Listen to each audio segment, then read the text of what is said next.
Hello guys. तो काफी दिनों के बाद, हाँ, क्योंकि कुछ कुछ चीजें सेटअप करनी थी और वो जरूरी थी। तो आ जाओ वापस से। कुछ समझेंगे, कुछ पढ़ेंगे, कुछ काम का समझेंगे।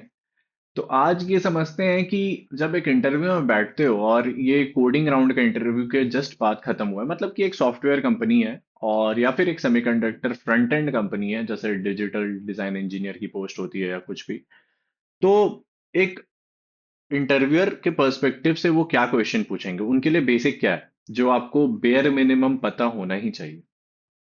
ऐसे कुछ कुछ कंपनीज तो बेयर मिनिमम काफी गिरा देते हैं, लेकिन वो कुछ भी पूछ लेंगे आपसे कि यार गाना गा के सुनाओ। ऐसा होता है लिटरली। मेरे साथ नहीं हुआ है, लेकिन ऐसा होता है। तो खैर, दूसरी बात यह है कि बेयर मिनिमम टॉपिक कौन सा रहेगा, जो कि आपने 4 साल इंजीनियरिंग में पढ़ाई की है, तो उसमें से कौन सा टॉपिक आपको देख लेना है लास्ट टाइम पे। तो आज उसी टॉपिक पे बात होगी। उस टॉपिक का नाम है OOPS, which is also called as object oriented programming.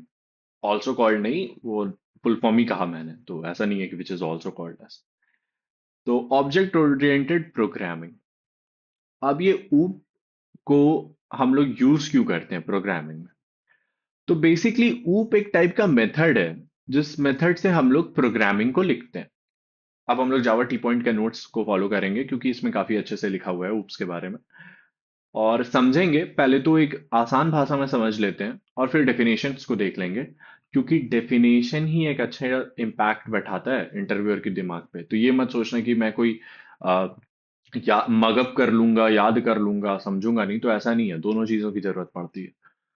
तो ऊप्स कॉन्सेप्ट, ओके। तो ये ऊप ऐसा क्या दे देता है जो कि मतलब हमें इसे यूज करना पड़ रहा है, या फिर बहुत सारे टेक वर्ल्ड में इसे यूज किया जा रहा है। तो ऊप एक टाइप का मेथड है जिस मेथड से कोड को लिखा जाता है। ऊप का जैसा डेफिनेशन है कि ऑब्जेक्ट ओरिएंटेड प्रोग्रामिंग, तो ये ऑब्जेक्ट और क्लास के फॉर्म में बात करता है। अब ये क्लास एंड ऑब्जेक्ट ऐसा क्या दे देते हैं, या फिर ये ऊप ऐसा क्या दे देता है जिसे यूज किया जा रहा है।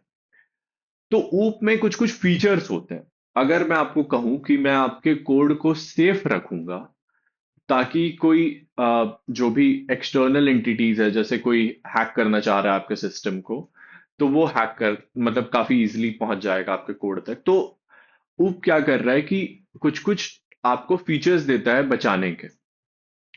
ऊप के कुछ पिलर्स होते हैं जिन्हें फीचर्स भी कह रहा हूं मैं। तो पहले समझ लेते हैं कि ये ऑब्जेक्ट और क्लास क्या है। तो क्लास एक ब्लूप्रिंट होता है। क्लास एक लॉजिकल एंटिटी है, वो फिजिकल एंटिटी नहीं है। आप इमेजिन करो कि आप एक पेन पेपर पे एक कार का डिजाइन ड्रॉ कर रहे हो, और उस कार के डिजाइन को जब आप ड्रॉ कर रहे हो, तो उसमें बेयर मिनिमम या फिर बेसिक चीजें आप क्या रखोगे? कि उस कार के 4 पहिए होंगे, 4 चक्के होंगे, 4 खिड़कियां होंगी, एक स्टीयरिंग होगा, और एक डिजाइन बना दोगे आप कि हाँ यार ये कार है। अब वो एक जो कार का बेसिक डिजाइन है, उसके ऊपर ही काफी सारी कार्स को बनाई गई है। जैसे कि आप टेस्ला देख लो, जैसे आप टाटा देख लो। ऐसा तो नहीं है कि टाटा में 8 चक्के होते हैं, नहीं। सारी कार्स में बेसिक जो भी फंक्शनैलिटी है वही रहता है, जो भी डिजाइन है वही रहता है। तो क्लास एक ब्लूप्रिंट है, मतलब एक लॉजिक लिख दिया आपने, एक क्लास लिख दिया, क्लास के अंदर आपने क्लास का नाम दिया क्लास कार। उसके अंदर आपने कुछ इंटीजर्स और कुछ फ्लोटिंग पॉइंट से वेरिएबल डिफाइन कर दिए, वो एक बन गया। अब इसके ऊपर कितने ऑब्जेक्ट्स बना सकते हो? काफी सारे। तो इससे क्या समझ रहे हो कि जो हमारा क्लास है वो एक ब्लूप्रिंट है। तो इसीलिए मैंने डेफिनेशन छुपा के रखा था। ऐसा नहीं है कि मैं भूल गया था दिखाना, लेकिन मैं छुपा के रखा था। तो क्लास एक ब्लूप्रिंट होता है। Class is also be defined as a blueprint, and it is a logical entity. ये काफी कमाल की चीज है। पर ऑब्जेक्ट एक फिजिकल एंटिटी है। It can be a physical और logical entity, it can be both, okay. And object can be defined as an instance of a class. तो मतलब क्लास की ही तर्ज पे ऑब्जेक्ट बनते हैं, ओके। बेसिक समझ गए? ठीक है। आ, आ जाओ, आगे बढ़ते हैं। और भी कुछ कुछ हैं इसमें ऑब्जेक्ट ओरिएंट प्रोग्रामिंग में, जो कि फीचर्स के तौर पे देखे जाते हैं। और कुछ कुछ मतलब अभी हम लोग डिस्कस कर रहे हैं, तो उन्हें कॉन्सेप्ट्स की तरह कहा जाएगा। इनहेरिटेंस है, पॉलीमॉर्फिज्म है, एब्स्ट्रैक्शन है, इनकैप्सुलेशन है। डेफिनेशन से नहीं, पहले बेसिक समझते हैं, फिर डेफिनेशन पे जाएंगे और सेटअप करेंगे चीजों को। तो इनहेरिटेंस जहां तक लग रहा है कि इनहेरिटेंस इज लाइक, बायो में पढ़े थे कि इनहेरिटेंस, वो डार्विन ओरवन, खैर। तो इनहेरिटेंस क्या बता रहा है, यार ये ऐड को पहले बंद कर दूं। ओके, इनहेरिटेंस ये कह रहा है कि जो भी आपके फादर की संपत्ति है, आपके फादर की प्रॉपर्टी है, उसे आप यूज करते हो। ओके, ठीक है। और इसे कोडिंग की लैंग्वेज में समझें तो सपोज करो कि एक पेरेंट क्लास है और उसका एक चाइल्ड क्लास है। तो जो पेरेंट क्लास है उसके अंदर मैंने एक फंक्शन को डिफाइन कर दिया। उस फंक्शन को वो चाइल्ड क्लास भी यूज कर सकता है। इसे कोडिंग की फॉर्मेट में आगे चल के अच्छे से समझेंगे जब मैं पूरा इनहेरिटेंस को कवर करूंगा, कि हाँ उस कितने टाइप के इनहेरिटेंस होते हैं, कैसे आप इनहेरिटेंस को कॉल कर सकते हैं। पर आइडिया की तरह से समझो अभी, कि कैसे आप एक इंटरव्यू में बैठे हो तो कैसे रिप्लाई करोगे। कि अगर आप एक पेरेंट फंक्शन बना रहे हो, पेरेंट क्लास बना रहे हो, उसके अंदर जो भी फंक्शन लिखोगे वो आपका यूज कर सकता है चाइल्ड क्लास। ठीक है, इतना समझ गए। ओके, डेफिनेशन पे जाते हैं। When one object acquires all the properties and behavior of a parent object, तो जैसे मैंने क्लास के फॉर्म में कहा, उस क्लास का अब हम ऑब्जेक्ट बना दिए, तो सेम फंडा इधर भी है। Okay, it provide code reusability, it is use to achieve run time polymorphism. ये सब अभी अभी के लिए छोड़ दो। बेसिक ये है, पेरेंट का जो भी बिहेवियर, जो भी फंक्शन है, वो चाइल्ड यूज कर सकता है। ठीक है, बिहेवियर अगर कंफ्यूज कर रहा है वर्ड, फंक्शन याद रखो। जो भी प्रॉपर्टीज है, फंक्शंस है, ठीक है, उसे यूज कर सकता है। पॉलीमॉर्फिज्म क्या है? पॉलीमॉर्फिज्म होता है कि एक टास्क को आप डिफरेंट वेज में कैसे कर सकते हो। जैसे अगर हम लोग कम्युनिकेशन की बात करते हैं, जैसे यहाँ पे एक डायग्राम दिखा रहा है कि नाउ स्पीक। तो यहाँ पे तीन एनिमल्स हैं, तीनों का एक अलग अलग साउंड है बात करने का, लेकिन एट द एंड ये लोग क्या कर रहे हैं, बात कर रहे हैं। ठीक है। तो जब हम एक चीज को काफी डिफरेंट डिफरेंट तरीके से देखते हैं, और कॉमन रहता है चीजें, जैसे कि आप एटीएम जाते हो तो आप डिपॉजिट करते हो, राइट, या विड्रॉ करते हो।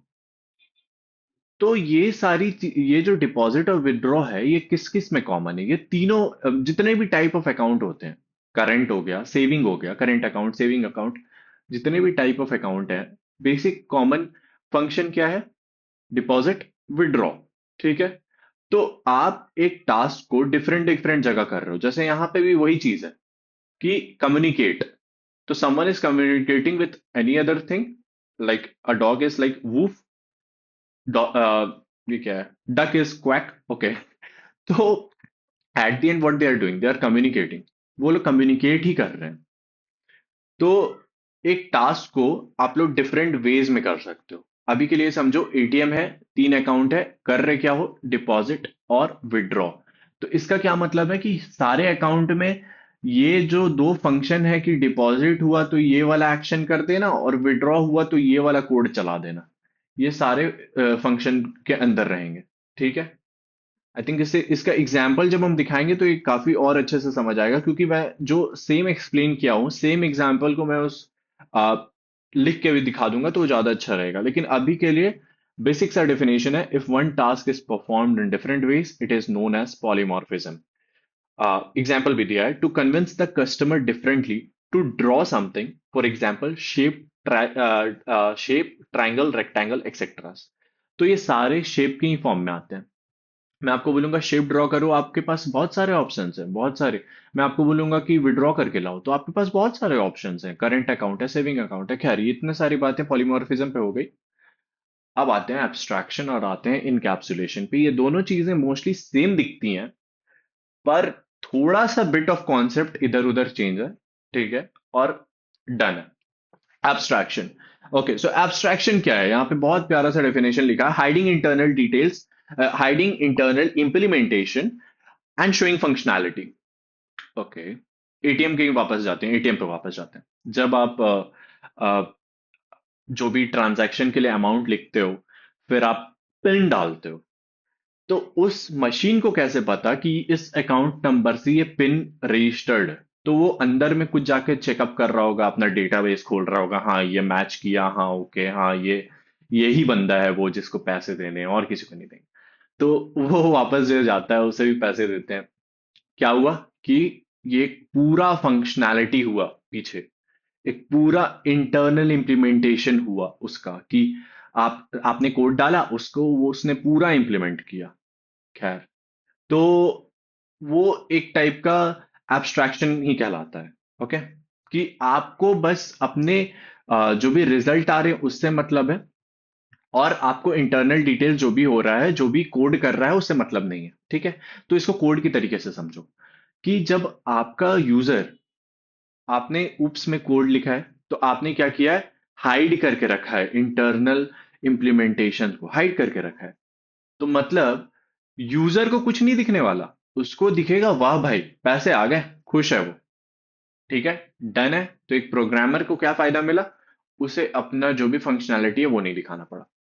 इनकैप्सुलेशन पे आते हैं, सेम चीज वही छुपाना, वही डेटा रैप करना, कि बाइंडिंग और wrapping code and data together into a single unit are known as encapsulation. पर यहाँ पे एक गेम ये है कि इनकैप्सुलेशन जब हम लोग आ, जो भी फीचर प्रोवाइड करते हैं, या फिर ऊप्स में इनकैप्सुलेशन, एब्स्ट्रैक्शन भी था, इनकैप्सुलेशन क्यों कर रहे हैं? क्योंकि इनकैप्सुलेशन आपके जो भी हैकर्स हैं उनको उस कोड तक नहीं पहुंचने देता, वो उसे पूरे अच्छे से रखता है। So it provide some security also. ठीक है, यहाँ पे और भी ऊप्स के कॉन्सेप्ट होते हैं। ठीक है, apart from these concept there are some other terms also used for object oriented, which is coupling, cohesion, association, aggregation, composition. पर जो बेसिक है, जो कि आपका इंटरव्यूअर चाहता है आपसे, उम्मीद रखता है कि हाँ यार आपको इतनी चीजें तो पता होंगी, वो यही है: class, object, polymorphism, inheritance, abstraction, encapsulation. तो खैर यही था। जीरो एफर्ट रहता है मेरा वीडियो बनाने में। तो ऐसा कोई भी, मुझे ये नहीं है कि हाँ मेरे मेरे को अपना चैनल ग्रो कराना है या क्या है। मेरे को कोई इससे ये नहीं है, और थैंक यू अगर आप ये वीडियो देख रहे हो, अगर आपको ये हेल्प कर रहा है तो। बाकी मजा आता है पढ़ा देने में, बता देते हैं। खैर, थैंक यू सो मच। और बात करेंगे इनहेरिटेंस पे पूरे अच्छे से। जो भी यहाँ पे इन्फो दिया रहेगा। खैर, ये वेबसाइट को शेयर करने का इसलिए रीजन भी है कि जब मैं जावा पढ़ रहा था तो मैंने इसी से पढ़ा था, और काफी अच्छे से लिखा हुआ है इसमें। तो इनहेरिटेंस को जब अच्छे से पढ़ेंगे तो देखेंगे एग्जाम्पल्स में क्या है, पॉलीमॉर्फिज्म को भी देखेंगे, सेम ऐसे ही है। और इंटरव्यू में एक बहुत अच्छा इम्पैक्ट होता है, आप कॉन्फिडेंटली जाते हो कि हाँ यार ऊप्स जानते हैं, ऊप्स संभाल लेगा। डन है। तो thank you so much. Done है, बाय बाय।